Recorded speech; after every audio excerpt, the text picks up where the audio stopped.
नमस्कार, शाम के 7 बजने वाले हैं और इस वक्त के बुलेटिन के साथ हाजिर हूं मैं अनुपम। प्रदेश की हर छोटी बड़ी खबरों को लेकर के सबसे पहले बात करेंगे बड़ी खबर की। बांदा के शहर कोतवाली इलाके के सिविल लाइंस ओवरब्रिज पर अचानक एक स्कूटी में आग लग गई। देखते ही देखते आग ने विकराल रूप ले लिया। आपको बताएं कि मौके से भागकर स्कूटी सवार ने अपनी जान को बचाया है। थोड़ी ही देर में स्कूटी जलकर खाक हो गई। ये तस्वीरें इस वक्त हम आपको दिखा रहे हैं। आग का गोला बनी स्कूटी। इन तस्वीरों में आप देख सकते हैं किस तरीके से सिविल लाइन ओवरब्रिज पर अचानक एक स्कूटी में आग लग गई और देखते ही देखते आग ने विकराल रूप ले लिया। स्कूटी सवार ने मौके से भागकर अपनी जान को बचाया है। ये बांदा की तस्वीरें इस वक्त हम आपको दिखा रहे हैं किस तरीके से आग का गोला स्कूटी बन गई।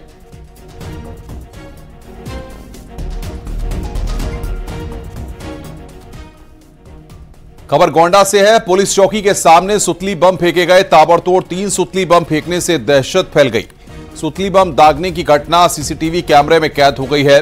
काकी के सामने ही सुतली बम फेंके जाने का वीडियो सोशल मीडिया पर वायरल हो रहा है। शहर कोतवाली क्षेत्र के रोडवेज चौकी के सामने सुतली बम फेंकने की घटना पर एसपी ने सख्ती दिखाई है और जांच के आदेश दिए हैं।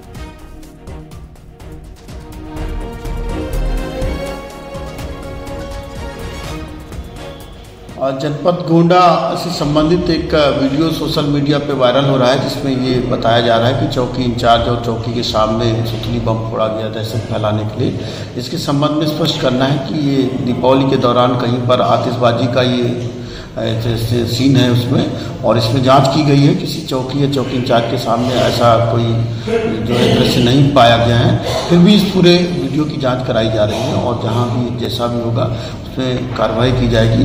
और जो प्रथम दृष्टया यही लग रहा है कि दीपावली के दौरान किसी ने सड़क पर जो है आतिशबाजी का प्रदर्शन किया है और इसमें जो भी जैसी भी कार्रवाई की जा रही है। इटावा के सैफई मेडिकल यूनिवर्सिटी में पेसमेकर स्कैम का मामला दर्ज कराने वाले तत्कालीन चिकित्सा अधीक्षक डॉक्टर आदेश कुमार ने अपनी जान का खतरा बताकर कड़ी सुरक्षा की मांग की है। डॉक्टर आदेश कुमार ने अपनी और अपने परिवार की सुरक्षा की मांग के सिलसिले में मुख्यमंत्री से लेकर कुलपति तक पत्र लिखा है। आदेश कुमार ने साफ साफ लिखा है कि पेसमेकर में स्कैम के गिरफ्तार किए गए डॉक्टर समीर शराफ और उनके गिरोह से जुड़े हुए लोग उनको उनके परिवार को किसी भी तरह से खतरा पहुंचा सकते हैं, इसलिए सुरक्षा दिया जाना बेहद आवश्यक है।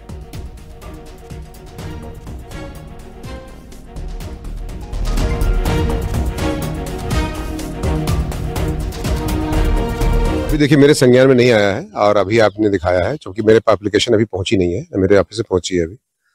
अगर आता है तो मैं तदनुसार उनके बात करके और मेरे सीओ और इंस्पेक्टर जो है इसमें समीक्षा करेंगे। इंस्पेक्टर लाइव वगैरह को मैं लगाऊंगा, इसमें क्या वास्तविकता है और क्या बात कितनी गंभीरता है उसको देखते थे, तदनुसार व्यवस्थापन निश्चित तौर से किया जाएगा।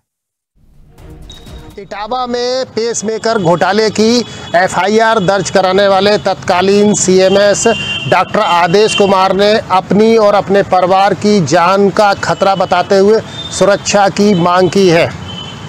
उत्तर प्रदेश के मुख्यमंत्री योगी आदित्यनाथ से लेकर के इटावा के डीएम और एसएसपी तक को इस सिलसिले में पत्र लिखा गया है। पत्र में ऐसा कहा गया है, पेसमेकर घोटाले के मुख्य आरोपी डॉक्टर समीर शराफ और उसके गैंग के लोग उनको और उनके परिवार को नुकसान पहुंचा सकते हैं और इसी सिलसिले में उन्हें सुरक्षा की बेहद ज़रूरत है। यह प्रकरण इस समय देश दुनिया में कहीं न कहीं छाया हुआ नज़र आ रहा है। कैमरामैन रजत सिंह के साथ दिनेश शाह के न्यूज 18 इटावा। नोएडा के एल्विश केस में जांच तेज हो गई है। सूत्रों की माने तो रिमांड पर आरोपियों ने खुलासा किया है कि बदरपुर के पास एक गांव से सांप और वेनम आता था। पुलिस जांच के लिए फाजिलपुरिया के गांव भी पहुंची। बता दें कि यूट्यूबर एल्विश यादव पर रेप पार्टियों में सांप का जहर सप्लाई करने का आरोप है। सूत्रों के मुताबिक पुलिस मुख्य आरोपी राहुल यादव की दोबारा रिमांड ले सकती है। वहीं नोएडा पुलिस के हाथ राहुल की डायरी भी लगी है। डायरी से पुलिस को काफी अहम सुराग मिलने की उम्मीद है।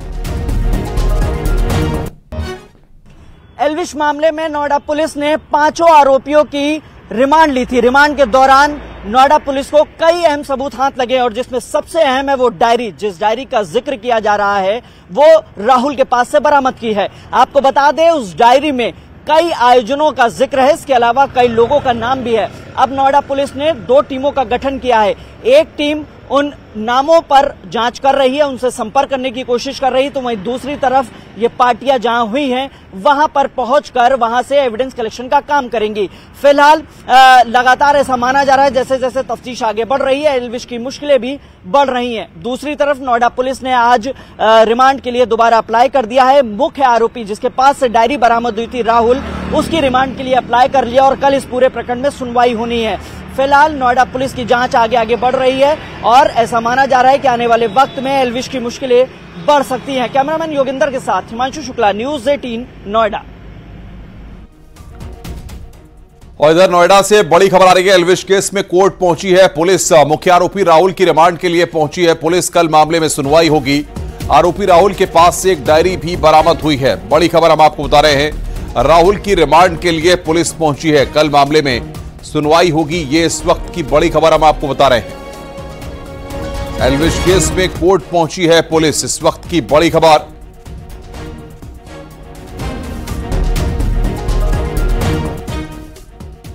फिरोजाबाद में महज 200 रुपए के लिए युवक की गला घोंटकर हत्या कर दी गई और उसके शव को फेंक दिया गया। बाद में परिजनों ने शव की शिनाख्त की और पुलिस ने मुकदमा दर्ज कर कार्रवाई करते हुए हत्या करने वाले 3 आरोपियों को गिरफ्तार कर लिया। पूरा मामला थाना रामगढ़ क्षेत्र के अंतर्गत गौरीशंकर डिग्री कॉलेज का है, जहां 10 नवंबर को शव बरामद हुआ था।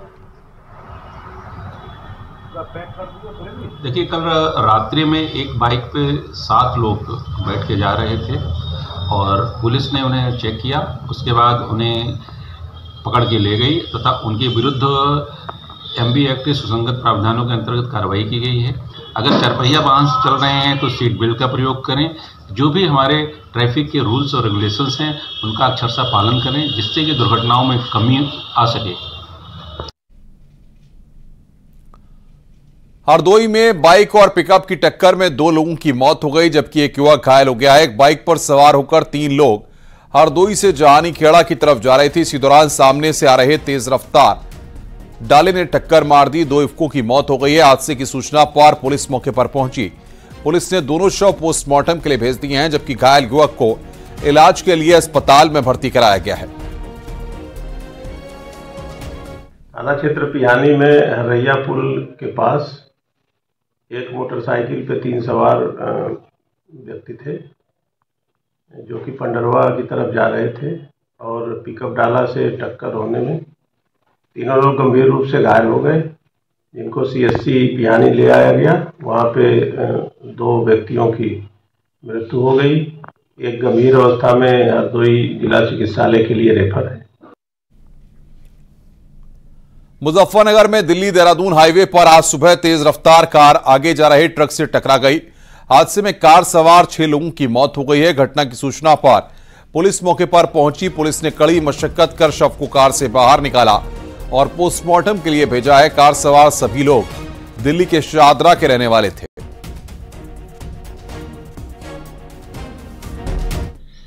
आज प्रातः करीब 4 बजे मुजफ्फरनगर से हरिद्वार जाते हुए एक ट्रक था जो पंजाब नंबर का था और एक सियाज कार जो दिल्ली नंबर की थी और शाहदरा के संभवतः उसमें रहने वाले। अमरोहा में रफ्तार का कहर देखने को मिला है। डिडौली कोतवाली क्षेत्र के दिल्ली लखनऊ हाईवे पर तेज रफ्तार कार अनियंत्रित होकर डिवाइडर से टकरा गई। हादसे में बरेली के 2 मजदूरों की मौत हो गई है, जबकि 3 गंभीर रूप से घायल हुए हैं। मौके पर पहुंची पुलिस ने घायलों को अस्पताल में भर्ती कराया है।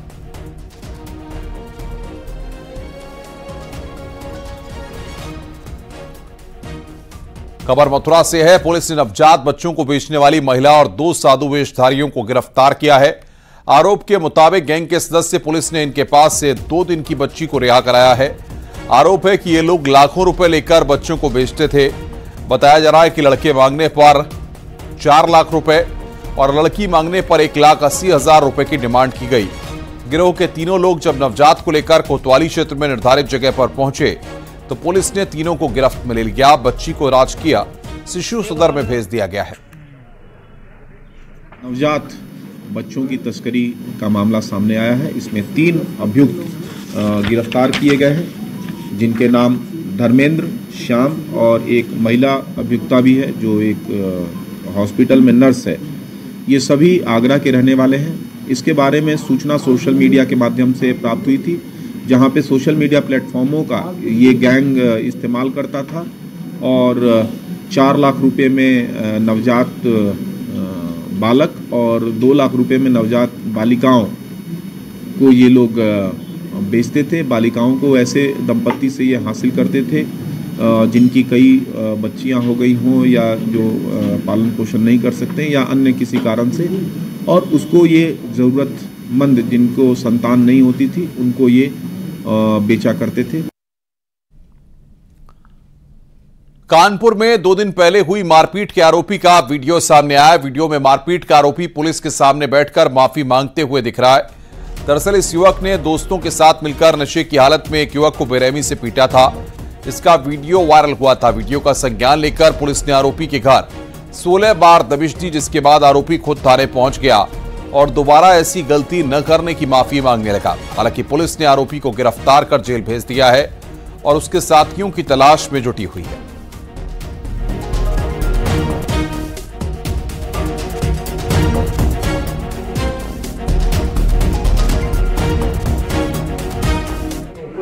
पुत्र श्री कृष्ण कुमार शुक्ला EWS 4200 आवास विकास की 2 दिन पहले जो सूरज ठाकुर से झगड़ा हुआ था, बहुत ज़्यादा शराब के नशे में हुआ था। मैं दोबारा इस बात की गलती मानता हूँ, दोबारा ये गलत लोगों के साथ नहीं रहूँगा, इसके लिए मैं माफ़ी मांगता हूँ। दिनांक 10 और 11 की रात्रि में एक विनायकपुर में एक झगड़े का वीडियो वायरल हुआ था। इस वायरल वीडियो के बाद वादी सूरज ठाकुर की तहरीर पर थाने पर अभियोग पंजीकृत किया गया। इस संबंध में एक अभियुक्त गोकुल को गिरफ्तार कर लिया गया है और इस पूरे प्रकरण में कुछ संस्थानों के द्वारा गोली चलने की जो सूचना दी जा रही है वो एकदम भ्रामक है। मौके पर ऐसी कोई भी घटना नहीं हुई है, मात्र गाली गलौज और गाड़ी के शीशे तोड़ने भर की घटना हुई है, जिसके आधार पर अभियोग पंजीकृत कर लिया गया है और उस पर अग्रिम कार्रवाई की जा रही है। बस्ती में दबंगों के हमले में एक लड़के की मौत हो गई। विजयपाल पर आरोप है कि वो शराब के नशे में राजभर समाज के एक शख्स के घर पर जाकर ओपी राजभर को गाली दे रहा था। जब इन लोगों ने इसका विरोध किया तो हाथापाई हुई, जिसके बाद आरोपी विजयपाल ने अपने साथियों के साथ रवि राजभर के घर जाकर परिवार वालों पर लाठी डंडा लेकर हमला कर दिया। पीड़ित परिवार की शिकायत पर 5 लोगों के खिलाफ केस दर्ज किया गया है और 2 लोगों को गिरफ्तार कर लिया गया है।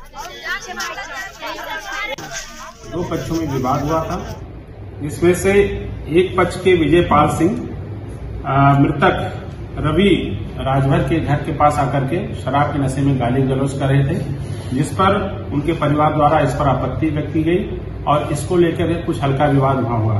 पुनः अभियुक्त विजयपाल सिंह अपने घर गया, उसने अपने परिजनों के साथ आकर के जो लगभग 4-5 की संख्या में थे वहां पर फिर से लाठी डंडों के साथ मारपीट की, जिसमें रवि राजभर के सिर पर चोटें आई। इसमें जो भी दोषी होगा उसके खिलाफ गंभीरतम कार्रवाई अमल में लाई जाएगी।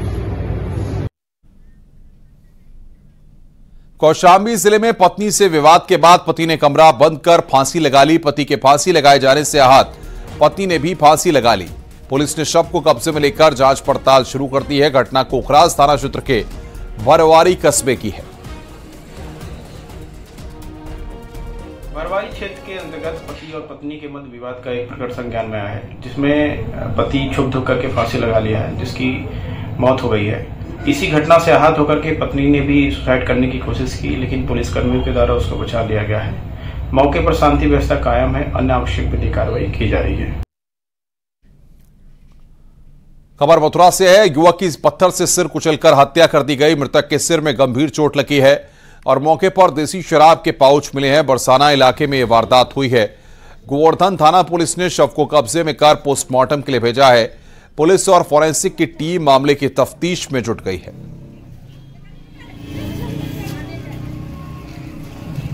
मुख्यमंत्री योगी आदित्यनाथ ने मध्य प्रदेश के रीवा जिले के सिमरिया में चुनावी सभा की। सीएम योगी ने कांग्रेस और बीएसपी पर प्रहार करते हुए कहा कि एमपी से दोनों पार्टियों को साफ हो जाना चाहिए।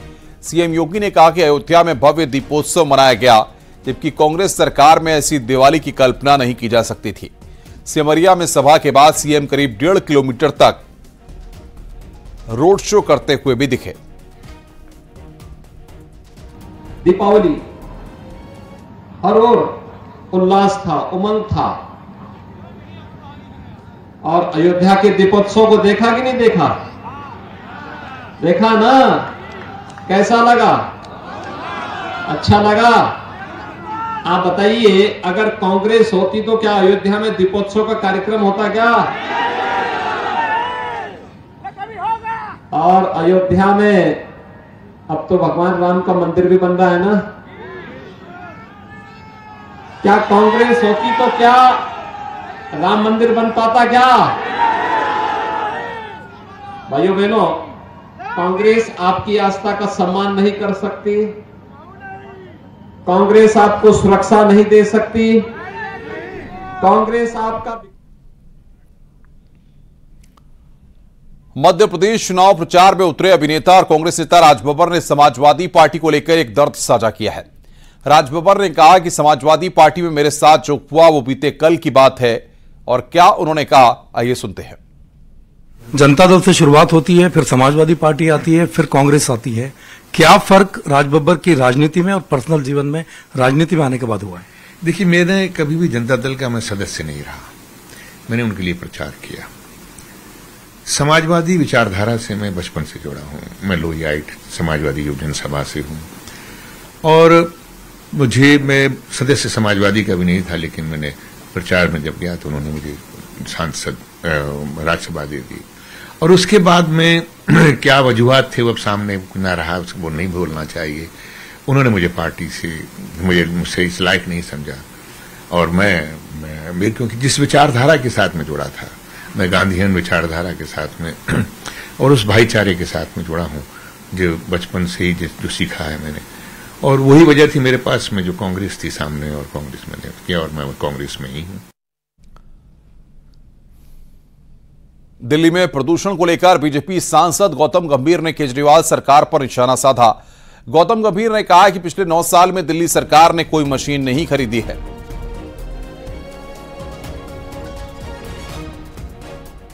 और मेरा मानना यह है कि जब तक दिल्ली सरकार इंफ्रास्ट्रक्चर पे पैसा नहीं खर्च करेगी, और ये हम बार बार बोलते हैं कि पिछले 9 साल से ना कोई नई बस ऐड करी, ना कोई नया फ्लाईओवर बनाया, ना आपने पब्लिक ट्रांसपोर्ट पे कोई काम किया, ना डस्ट पोल्यूशन पे कोई काम किया, ना आपने वैक्यूम क्लीनर्स खरीदे, ना आपने कोई मशीन्स खरीदी, पूरे अपने इंफ्रास्ट्रक्चर दिल्ली का इतना बुरा हाल कर दिया। आप वही तो लोग हैं जो कहते थे कि पराली की वजह से दिल्ली में पोल्यूशन होती है। अब तो पंजाब में भी आपकी सरकार है। पॉइंट ये है कि जब तक दिल्ली की जनता आम आदमी पार्टी और दिल्ली के मुख्यमंत्री से सवाल नहीं पूछेगी कि आपने 9 साल में दिल्ली के लिए क्या किया, तब तक हम इसी तरीके से भुगतते रहेंगे। आगे बढ़ते हैं। महाराष्ट्र के डिप्टी सीएम देवेंद्र फडणवीस मथुरा पहुंचे। यहां उन्होंने इस्कॉन मंदिर में पूजा पाठ किया।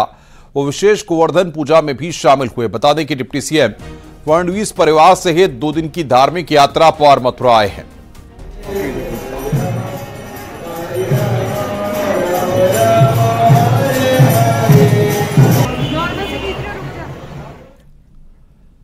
बांग्लादेश से भारत आई सोनिया अख्तर ने अपनी ससुराल शिवालिक में भैया दूज का त्यौहार मनाया है।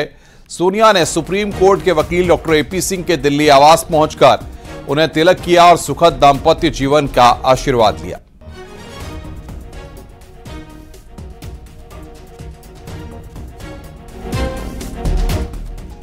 वाराणसी में बढ़ते पर्यटकों की संख्या को लेकर पर्यटन विभाग ने 60 नए गाइड नियुक्त किए हैं। साथ ही फर्जी गाइड से भी पर्यटकों को बचाने के लिए ड्रेस कोड और क्यूआर कोड भी लागू कर दिया है। काशी आने वाले कई पर्यटक ऐसे होते हैं जो नकली गाइड के झांसे में आ जाते हैं और ठगी का शिकार हो जाते हैं। पर्यटकों की बढ़ती संख्या को देखते हुए पर्यटन विभाग ने 60 नए गाइड रखे हैं, जिसके बाद वाराणसी में कुल प्रमाणित गाइड अब 400 हो गए हैं। डिपार्टमेंट की तरफ से लोकल लेवल गाइड की ट्रेनिंग कराई गई, जिसमें हम लोगों ने एक प्रशिक्षण कार्यक्रम कराया और इनकी संख्या अभी वर्तमान में जो हमारी फर्स्ट फेज़ में है ये करीब 60 के आसपास हैं, जिनका लाइसेंस भी बन के आ गया है। और ये लोकल लेवल गाइड को हम डिस्ट्रीब्यूट करेंगे आज ही।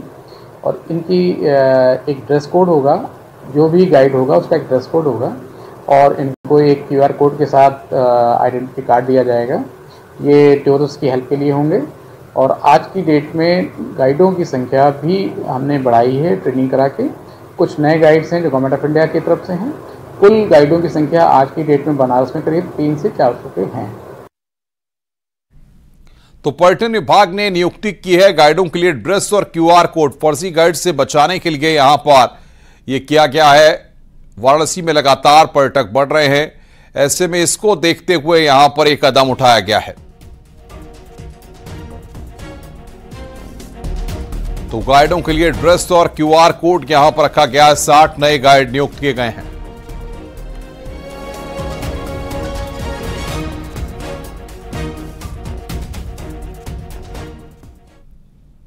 और इस बीच एक बड़ी खबर राजधानी लखनऊ के मोहनलालगंज के अतरौली गांव से आ रही है। मोमबत्ती थर्माकोल फैक्ट्री में भीषण आग लग गई है।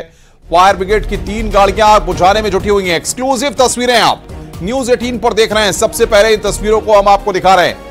आग से फैक्ट्री के अंदर तेज धमाके हो रहे हैं। पैराशूट आतिशबाजी के चलते आग लगने की बात सामने आ रही है। ऋषभ मणि त्रिपाठी हमारे साथ जुड़े हुए हैं। ऋषभ, कितनी देर पहले ये आग लगी है, किस तरह से अब आग पर काबू पाया जा रहा है? देखिए, करीब 40 मिनट पहले बताया जा रहा है आग लगी है और रामेश्वर द्विवेदी है, ओमेक सिटी लखनऊ के रहने वाले। इनकी एक फैक्ट्री है राज इंडस्ट्री के नाम से, जिसमें थर्माकोल और मोमबत्ती बनाई जाती है। हालांकि एक राहत की बात जरूर है कि आज छुट्टी होने के चलते फैक्ट्री में कोई नहीं था, सिर्फ गार्ड उनका घनश्याम सिंह था। गार्ड ने जो बताया है कि पैराशूट वाला गुब्बारा, जिसको आतिशबाजी की तरह इस्तेमाल करते हैं, कुछ लोग उड़ा देते हैं उसके अंदर दीपक रख के, वो फैक्ट्री के अंदर कहीं से गिरा है, जिसके चलते ये आग लगी है। बताया जा रहा है कि थर्माकोल और मोमबत्ती की फैक्ट्री में सिलेंडर का काफी इस्तेमाल होता है, लिहाजा आग के चलते उन सिलेंडर की वजह से धमाके हो रहे हैं।